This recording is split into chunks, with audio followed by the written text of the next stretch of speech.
दोस्तों, इस समय जियोपॉलिटिकल सिचुएशन पूरे विश्व की बदल रही है और ऐसे में भारत एक महत्वपूर्ण देश बनकर उभर रहा है। इसकी चर्चा खूब हो रही है। हालांकि जब ये सरकार की तरफ से कहा जाता है तो हमें लगता है कि सरकार सिर्फ अपनी पीठ थपथपाने के लिए और लोगों का ध्यान महंगाई, बेरोजगारी और अन्य जो घरेलू मुद्दे हैं उनसे हटाने के लिए सरकार इस तरह के कह सकते हैं कि विचार लोगों के बीच में छोड़ रही है। लेकिन अगर आप इंटरनेशनल एजेंसीज के नज़रिए से देखने की बात करें तो इस समय भारत को एक महत्वपूर्ण देश, महत्वपूर्ण पक्षकार के रूप में देखा जा रहा है। अगर हम ताज़ा जो भारत में जो ताज़ा दंगे हो रहे हैं, के बिहार शरीफ में हुआ, सासाराम में जो दंगा है उसको हम लें, या फिर दिल्ली के जहांगीरपुरी का दंगा लें, या फिर गुजरात के गांधीनगर का, या महाराष्ट्र का, तो ये जो आंध्र प्रदेश में हैदराबाद में ये जो दंगे रामनवमी के समय पर हुए हैं, किसी भी पक्ष की गलती रही हो, चाहे वो हिंदुओं ने मुस्लिम समुदाय को उकसाया हो या मुस्लिमों ने जानबूझ करके शांतिपूर्ण चल रहे शोभा यात्रा को और कार्यक्रम को परेशान करने के लिए, लोगों को परेशान करने के लिए दंगों की शुरुआत की हो, ये अलग अलग पहलू है। लेकिन हमें इस समय दो बातें समझने की ज़रूरत है। बहुत गंभीरता से इस बात पर विचार कीजिएगा कि भारत के सामने बहुत सारे चैलेंजेस हैं। हर एक आम आदमी को सम्मानपूर्वक जीवन जीने का अधिकार मिलना चाहिए, और अगर उसकी कुछ ग्रीवांस हैं, कुछ शिकायतें हैं, चाहे वो किसान है, चाहे वो एक बेरोजगार आदमी इंसान है, चाहे वो नौकरी पेशा का व्यक्ति है, लेकिन अगर कोई ग्रीवांस है, कोई शिकायत है, तो उसका निवारण, उसका निपटारा ज़रूर सही तरीके से, समयबद्ध तरीके से किए जाने की व्यवस्था सुनिश्चित की जानी चाहिए, जिसकी की कमी इस समय मुझे नज़र आ रही है। क्योंकि मैंने भी कई बार तमाम डिपार्टमेंट्स को लिखने की कोशिश की है, लेकिन कोई प्रतिक्रिया, कोई उत्तर नहीं मिलता है। ये एक चिंता का विषय है, और ऐसे में मैं बार बार कहता हूँ कि जब तक इस तरह की चीज़ें नहीं होंगी, ग्रीवांस रिड्रेसल सिस्टम ठीक नहीं होगा, तब तक, और अगर जो ज़रूरतमंद है उस तक वो लाभ नहीं पहुंचेगा, जिस लाभ को पहुंचाने की बात या जिस लाभ की बात आप करते हैं, योजनाओं को बनाने की बात करते हैं, तब तक आप अपने देश को विकसित देश बनाने की सोच भी नहीं सकते हैं। अब मैं भारत के ताज़ा दंगों को, भारत की प्रगति, वो जो पहलू है भारत का आंतरिक मामला है और उसको भारत को आंतरिक तौर पर निपटना पड़ेगा उससे, और हर समस्या का समाधान करना पड़ेगा और आगे बढ़ते जाना होगा, और आगे बढ़ने में हर एक नागरिक का योगदान होता है। इस बात को सरकार को भी कह सकते हैं रिकॉग्नाइज करना होगा, महत्व देना होगा, क्योंकि सिर्फ एक व्यक्ति, एक नेता, एक सरकार या किसी एक पार्टी की सरकार के भरोसे इतना बड़ा देश आगे नहीं बढ़ सकता है। निश्चित तौर पर हर एक का अपना योगदान है अपने स्तर पर। हाँ, ये ज़रूर है कि कुछ लोग ऐसे हैं इस सिस्टम में जो सिस्टम को पूरी तरह से दीमक की तरह खाए जा रहे हैं, तो वो एक अलग समस्या है। लेकिन भारत जिस तरह से अंतर्राष्ट्रीय मंच पर एक महत्वपूर्ण प्लेयर के रूप में उभर कर आया है पिछले 2-3 वर्षों में, और जिस तरह के हालात जियोपॉलिटिकल बने हैं, जब रूस और यूक्रेन के बीच में युद्ध चल रहा है, अमेरिका समेत तमाम पश्चिमी देश, जिसमें यूरोप भी शामिल है, वो सारे, और नाटो, सभी पक्ष जो है यूक्रेन के साथ खड़े हैं, रूस का विरोध कर रहे हैं। ऐसे में रूस को एक साथी की ज़रूरत थी और वो चीन के रूप में उसे मिला, और चीन और भारत का अपना 36 का आंकड़ा है। लेकिन कहीं ना कहीं जो वैश्विक स्तर पर शक्ति संतुलन है, जो कह सकते हैं कि जो एक्सिस ऑफ पावर है, वो अब बदल रही है। पहले वेस्ट होता था एक्सिस ऑफ पावर, यानी शक्ति की धुरी जो है वो पश्चिमी देश हुआ करते थे। अब वो सिचुएशन बदलने वाली है, बशर्ते रूस, चीन, जापान समेत तमाम, और भारत समेत तमाम जो पश्चिमी नहीं बल्कि पूर्वी देश जो हैं वो एकजुट होते हैं, एक साथ आते हैं। तो अगर अपने निहित स्वार्थों के चलते टकराते नहीं हैं, तो इसी बीच में क्वाड, यानी जो 4 देशों का एक समूह बना है, जिसमें जापान, ऑस्ट्रेलिया, अमेरिका और भारत हैं, जो हिंद प्रशांत क्षेत्र को, यानी इंडो पैसिफिक ओशन जो रीजन है, जिसमें चीन की बहुत ज़्यादा दखलंदाजी होती है, उस दखलंदाजी को कम करने के लिए इन चारों देशों ने, क्योंकि ये चारों देश इस क्षेत्र पर काफ़ी हद तक निर्भर हैं, और यही नहीं बल्कि दुनिया का बहुत बड़ा व्यापार जो है समुद्री रास्ते से जो होता है, उसका माना जाता है कि आधे से ज़्यादा व्यापार का रास्ता ही यही है। और उसमें दक्षिण चीन सागर के बहाने चीन हिंद प्रशांत क्षेत्र में दखलंदाजी करता है, जिससे इन चारों देशों को समेत, इन चारों देशों के साथ साथ पूर्वी एशिया के देशों को, तमाम यूरोपियन देशों को और तमाम देशों को नुकसान पहुंचता है, या कह सकते हैं कि घाटा होता है। तो इसलिए इन चारों देशों ने क्वाड समझौता किया है और इस पर काफ़ी आगे बढ़ा जा रहा है। और इसी बीच में ऑस्ट्रेलिया ने यूरोपियन कंट्रीज से और अमेरिका के साथ एक समझौता किया है जिसमें परमाणु चालित पनडुब्बियों की डील हुई है। और परमाणु चालित पनडुब्बियों की डील और ये क्वाड समझौता ये चीन के लिए बहुत बड़ी चुनौती है, क्योंकि चीन को कहीं ना कहीं नीचे से ऑस्ट्रेलिया निशाने पर लेगा।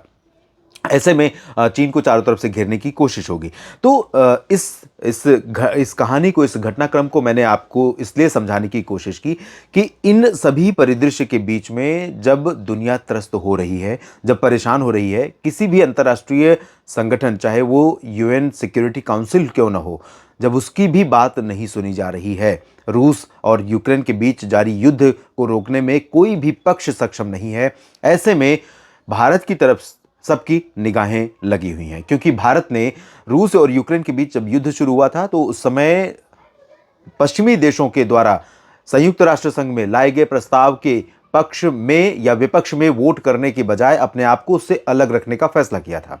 और यह फैसला कहीं ना कहीं भारत की एक बहुत सोची समझी और बहुत दूरगामी रणनीति का हिस्सा है। और भारत ने क्योंकि भारत का रूस एक ऐसा सामरिक साझेदार है, स्ट्रेटेजिक पार्टनर है, जिसने ज़रूरत पड़ने पर ऐसे मुश्किल की घड़ियों में भारत की मदद की है जब भारत के साथ कोई नहीं खड़ा था, और रूस तब से भारत का साझेदार रहा है। और अमेरिका भारत को अपना साझेदार बनाना चाहता है।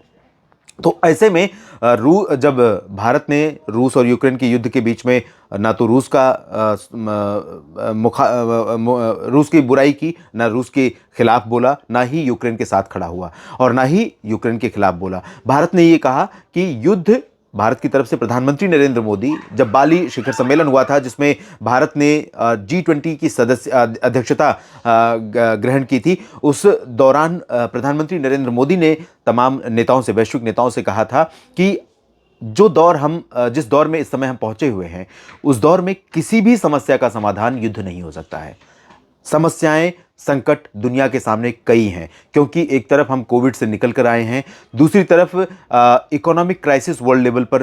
मुंह बाए खड़ी है। और इस चुनौतीपूर्ण समय में, चुनौतीपूर्ण घड़ी में अगर युद्ध के जरिए किसी समस्या, किसी फैसले को तय करने की सोचा जाएगा, तो ये किसी भी पक्ष के लिए अच्छा नहीं होगा। और प्रधानमंत्री नरेंद्र मोदी द्वारा कही गई ये बातें उस बाली घोषणा पत्र में काफ़ी महत्वपूर्ण रूप से रखी गई और पूरी दुनिया के तमाम बड़े नेताओं ने, चाहे वो अमेरिका हो या फिर यूरोपियन कंट्रीज़ के नेता हो, जापान हो, ऑस्ट्रेलिया हो, सभी ने उसको इम्पोर्टेंस दिया। तो ऐसे में भारत कहीं ना कहीं एक ऐसे रोल में इस समय फिट हुआ है जिसकी तरफ हर कोई देख रहा है कि अब अगर वैश्विक समस्या का समाधान ढूंढना है तो भारत की तरफ देखना पड़ेगा। और साथ ही साथ भारत ने कुछ पिछले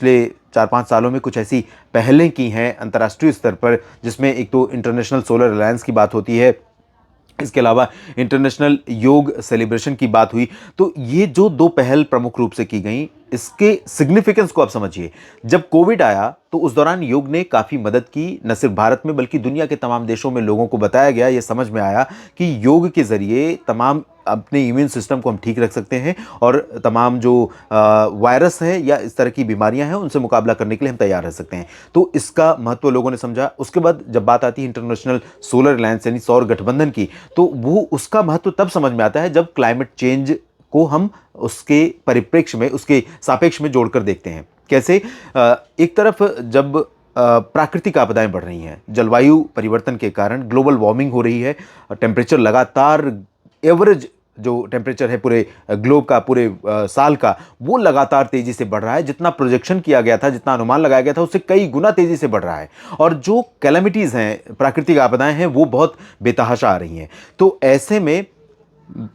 बात आती है जब जलवायु परिवर्तन पर जो भी कॉन्फ्रेंस होते हैं इंटरनेशनल लेवल पर, वो कितना काम कर पाते हैं, उसमें बात आती है कार्बन कट करने की। यानी कि कौन सा देश अपने क्षेत्र से कार्बन का उत्सर्जन कम करेगा। तो कार्बन उत्सर्जन कम करने का मतलब है कि आपको अपना इंडस्ट्रियलाइजेशन कम करना होगा, यानी आपको कोयला कम जलाना होगा, आपको फ्यूल कम जलाना होगा जो कि फॉसिल फ्यूल है, खनिज तेल है, जिसमें पेट्रोल, LPG जो गैस हम जलाते हैं और जो अन्य ईंधन है, उनको जलाने के कारण ही ये जो ग्लोबल वार्मिंग है वो बढ़ रही है। तो इसको कौन कट करेगा? तो इसको कट कैसे किया जाएगा? अगर आप इसको कट करते हैं तो आपका इंडस्ट्रियलाइजेशन, आपका जो प्रगतिवादी दृष्टिकोण है वो आगे बढ़ने का, वो आप धीमा कर देंगे। तो पैरेलली चलना होगा। इसके लिए आपके पास विकल्प आता है कि सौर ऊर्जा, जो कि एक रिन्यूएबल एनर्जी है, या कह सकते हैं अक्षय ऊर्जा का स्रोत है जो कभी खत्म न होने वाला, और ये ग्रीन एनर्जी भी है। इससे किसी भी प्रकार से प्रकृति को किसी भी प्रकार से नुकसान नहीं पहुंचता है। तो ये पहल भारत की तरफ से की गई। जब पहल की गई थी उस दौरान इसको बहुत लाइटली लिया गया था, लेकिन अब धीरे धीरे दुनिया इसको समझ रही है और भारत ने लक्ष्य किया है कि नेट ज़ीरो की तरफ वो बढ़ रहा है, यानी कार्बन उत्सर्जन को शून्य करना है। अभी बहुत दूर की बातें हैं, क्योंकि इसको करने के लिए आपको पूरी तरह से आपकी गाड़ियां इलेक्ट्रिक होनी चाहिए, या फिर हाइड्रोजन फ्यूल की तरफ जाना चाहिए, या फिर घरों में जो बिजली चल रही है, जिस रोशनी में मैं बैठा हुआ हूं, या आप जिस इलेक्ट्रिक के ज़रिए अपने मोबाइल को चार्ज करके अपने ये वीडियो देख रहे हैं, वो इलेक्ट्रिक जो प्रोड्यूस हो रही है वो ऐसे स्रोतों से हो जो रिन्यूएबल हो, या तो विंड एनर्जी है, या फिर हाइड्रोजन हो, या फिर वो सोलर एनर्जी हो, या अन्य जो माध्यम जिनसे कि किसी भी तरह से प्रदूषण नहीं फैलता, किसी भी तरह से क्लाइमेट में कार्बन का अमाउंट ऐड नहीं होता है। तो ये अभी दूर की बातें हैं, लेकिन लोगों ने समझा कि इसका इंपॉर्टेंस क्या है। इसलिए भारत का जो महत्व है, वसुधैव कुटुंबकम का जो महत्व है, भारत इस समय G20 की अध्यक्षता कर रहा है, जिसका शिखर सम्मेलन 2023 में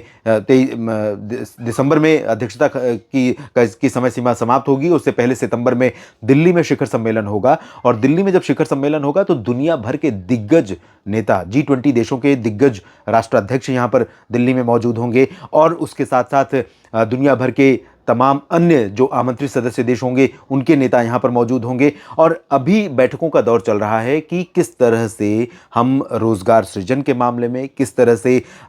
हेल्थ को बेहतर करने के मामले में, किस तरह से लोगों को स्वास्थ्य की सुविधाएं पहुंचाने के मामले में, या फिर किस तरह से कार्बन को कम करने के मामले में, साथ ही साथ अंतर्राष्ट्रीय स्तर पर कानून की व्यवस्था को बनाए रखने के मामले में हम किस तरह से काम कर सकते हैं, उसका चिंतन और मंथन लगातार चल रहा है। और दुनिया के तमाम देशों के प्रतिनिधि लगातार अलग अलग शहरों में बैठकों में भाग ले रहे हैं। कभी गुजरात में, कभी असम में, कभी हैदराबाद में, कभी मध्य प्रदेश में, कभी महाराष्ट्र में। तो अलग अलग जगहों पर बैठकें आयोजित की जा रही हैं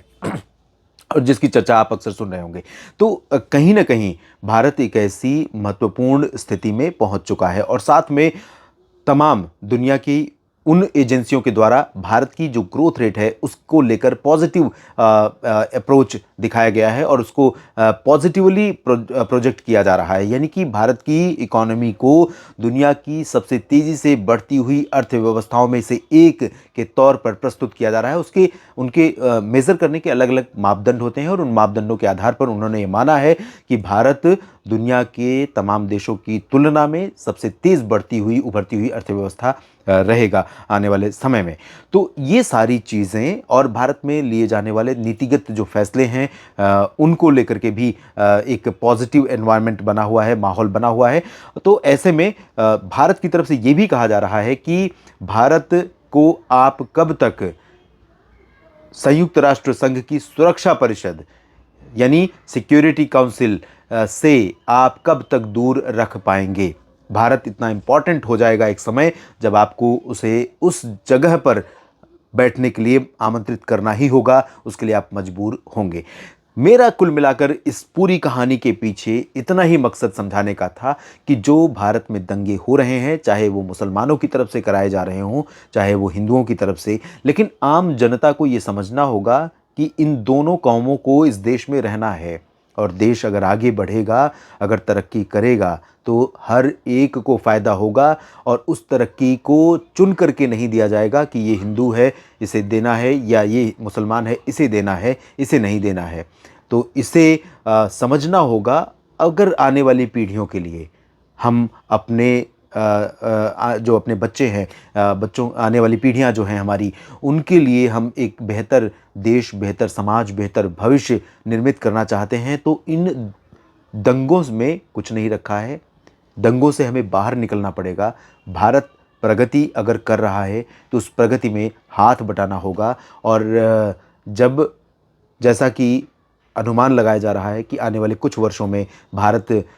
तीसरी सबसे बड़ी अर्थव्यवस्था बन जाएगा। तो अर्थव्यवस्था जब बनेगा तो सबको फ़ायदा होगा उसका, सबको बेहतर सड़कें, बेहतर बिजली, बेहतर पानी, बेहतर स्वास्थ्य, बेहतर स्कूल, जो मूलभूत सुविधाएं देश की तरफ से, सरकार की तरफ से हमें मिलनी चाहिए, वो मिलेंगी। और उन सुविधाओं के मिलने के बाद आप खुद ही समझ सकते हैं कि उस आम आदमी का जो अभी उपेक्षित पड़ा हुआ है, उसका जीवन स्तर कैसे बेहतर हो जाएगा। तो ऐसे में छोटे कह सकते हैं कि बरगलाने वाली चीज़ों में ना आकर के मैं दोनों पक्षों से अपील करूंगा कि भारत प्रगति कर रहा है, प्रगति में आप उसके साथ खड़े हों और आप भी प्रगति के सहभागी बने, न कि भारत की प्रगति को पीछे करने में आपका योगदान हो।